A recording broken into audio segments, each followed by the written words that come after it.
할렐루야. 네, 이 새벽에 나오신 여러분 위에 우리 주님의 평화와 축복이 넘쳐나기를 간절히 바랍니다. 자, 오늘 15장 1절은 그 후에 이런 말로 시작됩니다. 그 후에 하는 이 말은 다윗이 압살롬을 불러서 예루살렘에 거주하게 한 지 2년 만에 이제 다윗이 압살롬을 만났다는 거죠. 그래서 우리가 14장 33절에 보면 우리 33절 한번 다시 읽어볼까요? 14장 33절입니다. 시작. 요압이 왕께 나아가서 그에게 아렘의 왕이 압살롬을 부르니 그가 왕께 나아가 그 앞에서 얼굴을 땅에 대어 그에게 절하며 왕이 압살롬과 입을 맞추니라. 다윗 왕이 아들 압살롬을 불러서 입을 맞췄다. 이것은 화해의 키스를 의미하는 거죠. 이제 너와 우리 사이에 모든 장벽이 다 사라지고 우리는 하나가 되었다. 뭐 그런 뜻이죠. 그러나 사실은 다윗의 마음도 진실로 압살롬을 용서하고 받아들였느냐? 그건 우리가 잘 알지 못합니다. 더구나 압살롬은 아버지 앞에 넙죽 엎드려 절을 했지만 그 마음은 다른 곳에 있었다는 거죠. 암논의 일로 인해서 그술 지방, 아람의 그술 지방에 가서 2년 동안 있었던 것도 굉장히 섭섭한데 자기를 불러놓고도 3년 동안 얼굴을 보지 않았다. 다윗이 부르지 않았다. 이것이 그에게는 굉장한 미움과 증오로 발전했을 것입니다. 그 후에 압살롬은 어떤 반응을 보였을까요? 자, 15장 1절 말씀 다시 읽죠. 15장 1절입니다. 시작. 그 후에 압살롬이 자기를 위하여 병거와 말들을 준비하고 호위병 50명을 그 앞에 세우니라. 그 일 이후에 압살롬이 한 일은 이제 자기가 사면 복권이 되었어요. 이제 마음대로 활동할 수 있어요. 그가 모든 연금 상태에서 벗어났습니다. 그런데 그때 그가 한 일이 자기를 위하여 뭘 했다는 거죠. 자기를 위하여 병거와 말들을 준비했다. 또 호위병 50명을 그 앞에 세웠다. 그러니까 압살롬이 어디를 갈 때는 호위병 50명이 그를 좌우에서 앞뒤에서 호위했다는 거죠. 그것은 얼마나 화려하고 위험 있게 보였을까. 다윗은 어디에 갈 때 행차할 때 그렇게 그냥 화려한 행차보다는 아마 검소한 행차를 더 선호했을지도 몰라요. 그런데 압살롬은 아버지와 반대로 그의 머리털은 너무 너풀거리고 빛나서 정말 얼마나 남자지만 매력적으로 보였는지 몰라요. 그리고 그가 키가 크고 잘생기고 얼굴이 윤기가 났어요. 그러니까 어느 백성이 봐도 저 압살롬이 진짜 우리의 왕감이다. 다윗 왕보다는 오히려 아들 압살롬이 더 훌륭해 보여. 뭔가 이런 매력을 느낄 정도로 그는 자신을 포장하고 자신을 꾸미기 시작했다는 것입니다. 그리고 그가 병거와 말들을 준비했다. 그건 뭐예요? 반란을 위해서 그가 움직이기 시작했다는 거죠. 그런 마음에 그 증오와 미움을 한 가지 한 가지 실천해 나가는 것입니다. 그러면서 그가 먼저 백성의 마음을 빼앗기 위해서 성문에서 아버지에게 오는 모든 송사를 가지고 오는 억울한 사람들을 자기가 가로채서 자기가 그들을 재판해 주기 시작했다는 거죠. 자, 우리 2절 3절 말씀, 2절 3절 말씀을 다시 읽습니다. 2절 3절입니다. 시작. 압살롬이 일찍이 일어나 성문 길게 대서서 어떤 사람이든지 송사가 있어 왕에게 재판을 청하러 올 때에 그 사람을 불러 이르되 너는 어느 성읍 사람이냐 하니 그 사람의 대답이 종은 이스라엘 아무 지파에 속하였나이다 하면 압살롬이 그에게 이르기를 보라 내 일이 옳고 바르다마는 내 송사를 들을 사람을 왕께서 세우지 아니하셨다 하고 너는 정말 올바른 주장을 가지고 왔다. 너는 정말 억울한 일을 너가 잘못한 게 하나도 없어. 그런데 너를 위해서 너의 신원을 변호해 줄 사람을 왕이 세우질 않았어. 이게 무슨 얘기예요? 이 다윗 왕은 이런 일에 백성의 억울함을 풀어주는 일에 게으르다는 것입니다. 너의 억울함을 도대체 누가 풀어주냐? 그러나 내가 이제 풀어주겠다. 내가. 그러면서 내가 너에게 정의를 베풀, 정의로운 재판을 해주겠다. 이렇게 백성들을 속이고 그들의 마음을 빼앗기 시작했다는 거죠. 4절을 제가 읽습니다. 또 압살롬이 이르기를 내가 이 땅에서 재판관이 되고 내가 압살롬이 재판관이 되겠다. 누구든지 송사나 재판할 일이 있어 내게로 오는 자에게 내가 정의 베풀기를 원하노라. 우리 다윗 왕은 백성의 억울함을 다 살피지를 못해. 거기에는 관심이 없어. 그러나 내가 이제는 한 사람 한 사람 얘기를 잘 듣고 너희의 송사를 듣고 내가 내가 공의를 세우겠다. 정의와 공의를 그는 이야기하기 시작합니다. 그래서 사실은 그거는 정의가 아니에요. 백성의 마음을 빼앗기 위해서 그런 정의를 표방하고 있는 것입니다. 그리고는 백성들이 오면은 어떡합니까? 아주 친절하게 그를 맞이하고 그에게 입을 맞추는, 그래서 백성의 마음을 훔치는 압살롬의 모습을 보세요. 5절과 6절입니다. 5절과 6절 시작. 사람이 가까이 와서 그에게 절하려 하면 압살롬이 손을 펴서 그 사람을 붙들고 그에게 입을 맞추니 이스라엘 무리 중에 왕께 재판을 청하러 오는 자들마다 압살롬의 행함이 이와 같아서 이스라엘 사람의 마음을 압살롬이 훔치니라. 도둑질은 죄입니다. 물질을 훔치는 것도 죄인데 백성의 마음을 훔치는 건 뭐예요? 반란을 꿈꾸고 있다는 것입니다. 그가 백성의 마음을 훔칠 필요가 없어요. 아버지가 이 나라의 왕인데 왜 백성의 마음을 아버지와 유리하게 만들겠습니까? 그는 이미 아버지를 떠났다는 것입니다. 아버지를 미워하고 그 증오하는 복수심이 불타서 아버지를 왕위에서 끌어내리고 내가 왕이 되겠다는 것입니다. 그 얘기는 바꿔 말하면 이 다윗의 나라 신정왕국을 세우신 분이 하나님. 근데 그 하나님을 반역하고 다윗 왕에 끌어내리고 내가 나의 나라를 세우겠다는 거예요. 나의 욕망의 나라, 내 중심의 나라를 세우겠다. 그러니까 다윗이 통치하는 나라는 어쨌든 다윗이 실수했지만 그것은 하나님이 통치하시는 신정왕국입니다. 그래서 그 신정왕국은 이 땅에 오실 예수님이 우리를 어떻게 다스릴 것인가를 미리 보여주는 그런 하나님의 나라에 표방하는 속성을 가지고 있습니다. 그런데 그는 그 나라를 허물고 자기의 나라를 세우겠다. 자기의 나라, 그 미움과 복수의 나라를 세우겠다는 것입니다. 이것이 압살롬이 백성의 마음을 훔치는 이유인 것입니다. 그는 정의를 앞세웠습니다. 백성들을 끌어모았고 그들 한 사람 한 사람을 친절하게 입을 맞추는 왕자로서의 모든 권위를 다 내려놓고 저렇게 우리 압살롬 왕자는 소탈해. 백성들 한 사람 한 사람을 다 끌어안고 입을 맞춰주고 우리의 어려움을 들어주고 문제를 해결해주고 저런 분이 왕이 돼야 돼. 백성의 마음을 빼앗았다. 그것은 다윗을 부정하는 것입니다. 다윗을 세우신 하나님을 거역하는 행위였다는 거죠. 그리고는 이제 그가 속입니다. 그래서 사단의 특징은 거짓말을 밥 먹듯이 한다는 것이.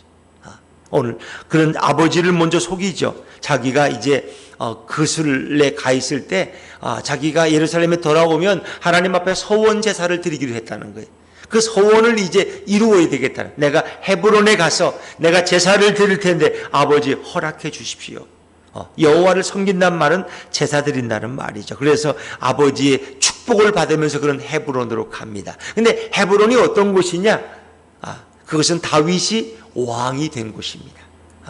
그가 이 유다 지파의 추대를 받고 유다의 장로들에 의해서 헤브론에서 남왕국 유다의 왕이 된, 유다 지파의 왕이 된 곳이 헤브론입니다. 그리고 거기서 7년 6개월을 섬기다가 이제 이스보셋, 북이스라엘의 이스보셋이 망하고 사울의 자손들이 다 흩어진 다음에 그가 통일 이스라엘을 세우는 겁니다. 그러니까 그가 통일 이스라엘 왕이 되기 전에 유다 지파의 왕으로 7년 6개월 동안 통치하던 곳이 헤브론입니다.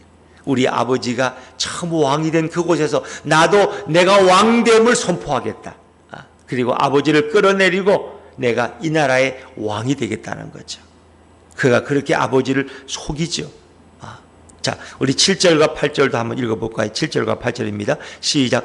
4년 만에 압살롬이 왕께 아뢰되 내가 여호와께 서원한 것이 있사오니 청하건대 내가 헤브론에 가서 그 서원을 이루게 하소서. 당신의 종이 아람 구술에 있을 때에 서원하기를 만일 여호와께서 반드시 나를 예루살렘으로 돌아가게 하시면 내가 여호와를 섬기리이다 하였나이다. 나의 서원을 이루고, 섬긴다는 건 예배 드린다는 거죠. 그리고 그 예배 후에 그 제사 제물을 함께 나누잖아요. 그러니까 제사 드리고 남은 그 축제예요. 그 사람들을 초청하는. 근데 거기에 200명의 유력한 사람들을 초청을 해요. 그들은 영문도 모르고 압살롬이 왕자가 초청하니까 따라왔어요. 근데 그들도 결국은 압살롬에서 어쩔 수 없이 그 반역에 가담하게 되는 거예요. 거기다 나오면 그걸 누가 그들을 인정해 주지 않고 그러니까 어쩔 수 자기도 모르게 그냥 발을 디딘 인물들이 200명이나 영문도 모르고 갔다가 그 반역자의 무리에 동참하게 된 유력한 사람들이 200명이나 있다.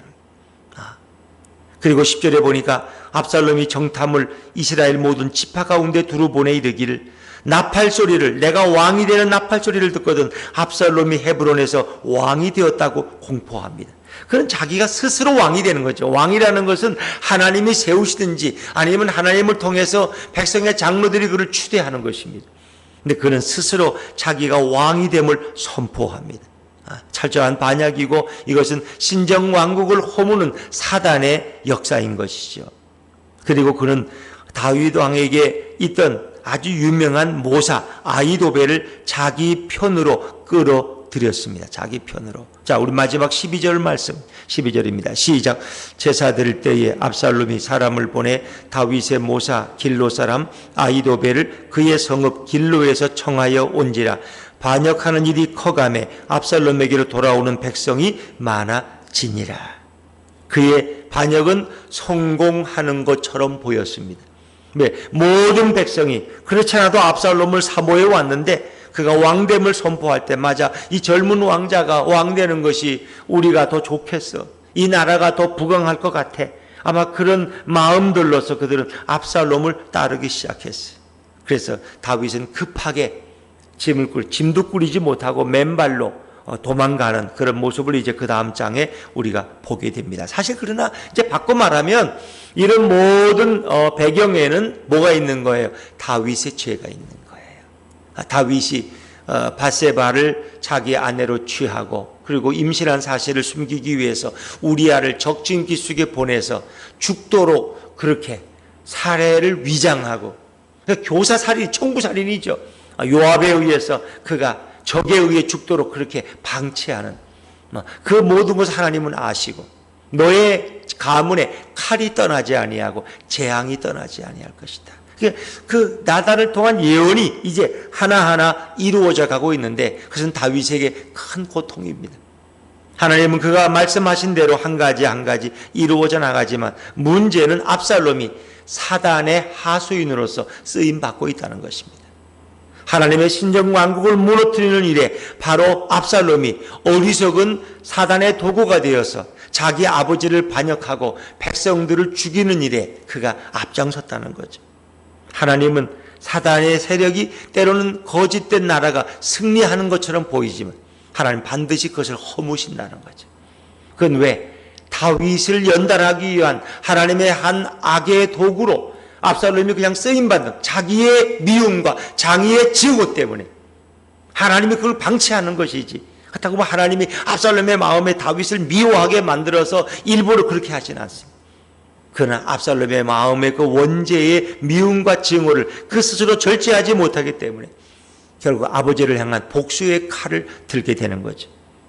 가룟 유다가 예수님을 은 30년에 팔아먹어서 그가 결국 비운의 주인공이 됐듯이 그렇게 되는 거죠.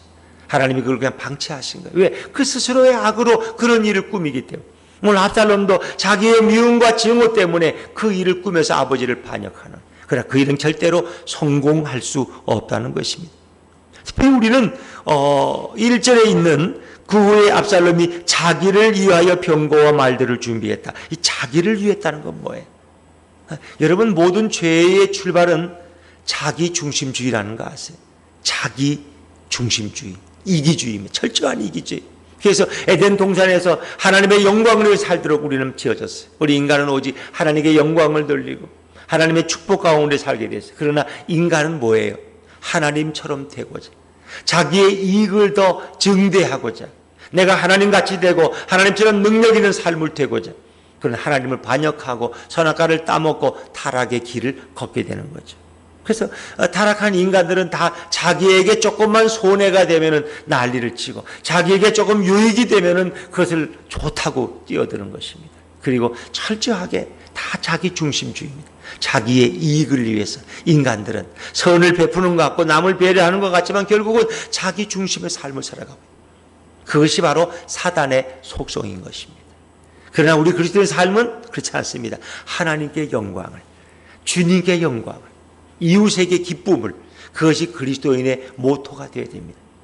철저하게 사탄은 자기 중심의 삶을 살도록 이렇게 사람들을 이끌어가지만 예수님의 삶은 자기를 위해 살지 않습니다. 예수님은 아버지 하나님의 영광을 위해 살아갑니다. 그래서 자기의 죽음의 고난의 길도 하나님의 영광을 위해서 죄에 타락해 죽어가는 백성들을 구하기 위해 철저하게 예수님은 자신을 버리십니다. 자신을 불태우십니다. 자신을 십자가에 못 박으십니다. 그것이 바로 기독교인의 삶입니다. 내 교회가 잘 되기 위해서 남의 교회가 넘어져도 더 좋아하는 이런 것이 아니라 오히려 내가 어려움 당함으로 남이 잘 되는 것을 그것이 오히려 그리스도의 마음이 되어야 된다는 거예요. 그런 마음이 우리에게 필요합니다. 우리 내 교회, 철저한 내 교회주의, 내 교단, 다른 교단은 다 망해도 우리 교단만 잘 되면 되는 거지. 그래서 우리는 다른 교단을 비판할 때 그런 하는 말이에요. 옆에 교회가 잘못돼야지, 망해야지 우리 교회가 잘 되지. 이런 철저한 이기주의, 이건 사단의 속성입니다. 간판은 교회지만은 사단이 그 교회를 지배하는, 하나님이 지배하고 예수님이 통치하는 교회가 아니라 사단이 지배하는 사단의 교회가 될 수 있다는 거예요. 그건 뭐예요? 인간의 이기적인 욕망의 성취를 위해서. 우리 교회가 이렇게 우리 목사님이 이렇게 훌륭하게 목회, 우리 목사님 성공하신 목사님. 나도 이 교회 나가면 성공하는 같이 그 대열에 설 수 있어. 그 성공이라는 건 뭐 자기 중심, 자기 중심. 우리는 자칫하면은 기독교가 자기 성공주의에 빠질 수 있어요. 우리 교회는 성공해야 돼. 그래 성도들도 다 성공해야 돼. 남이 좀 밀어내더라도 내가 잘 돼야지 주님께 영광이 돼. 내가 잘 되고 성공하는 것이 꼭 주님께 영광이 됩니다. 그러기 위해서 남을 짓밟는다면, 남을 오히려 박해한다면 그것은 성공이 될 수 없죠. 나도 잘 되고 다른 사람도 잘 되는 거죠. 나로 인해 다른 사람이 복을 받는 거예요. 우리는 축복의 통로가 되어야 되는 거예요. 나로 인해서 복음의 역사가, 생명의 역사가 다른 사람에게 흘러가서 그가 잘 되고 그의 가문이 잘 되고 나를 통해서 내가 그 축복과 구원의 통로가 될 수 있다면 얼마나 아름다운가. 예수님이 하나님 중심주의의 삶을 살고 하나님의 영광을 위해 자신을 드림으로써 온 인류가 복을 받고 사망의 자리에서 구원과 생명의 자리로 나올 수 있잖아요. 그것이 예수님의 정신인 거죠. 그러나 사단은 철저하게 자기 중심주의. 너에게 손해가 되니까 너는 이익이 되는 길을 택해야 돼. 너가 이렇게 영광받아야 돼. 너가 잘 돼야 되고 너가 흡족해야 되고 너가 행복해야 되고 자기 중심주의. 그것이 철저한 사탄주의라. 그러나 진정한 복음은 다른 사람을 위해서 내가 희생할 수 있는 마음. 그것이 예수님의 마음이고 예수님의 정신이고 오늘 이 시대 교회의 정신이 되어야 된다는 거죠. 결국 예수님은 그런 삶을 살아가셨습니다. 압살롬은 예수님과는 정반대의 삶을 살아가는 거죠. 이것이 우리의 타락한 인간의 모습인 것입니다. 오늘 우리는 예수님을 바라보고 예수님을 주인으로 모신 그런 한국교회, 우리 성도의 삶이 될 때에 바로 주님께 영광을 돌리고 우리를 통해서 누군가가 더 예수님과 가까워지고 우리를 통해서 누군가가 더 복음에 가까워갈 수 있는 그런 축복의 통로들, 축복의 도구들이 다 될 수 있기를 주의 이름으로 축원합니다. 기도하겠습니다.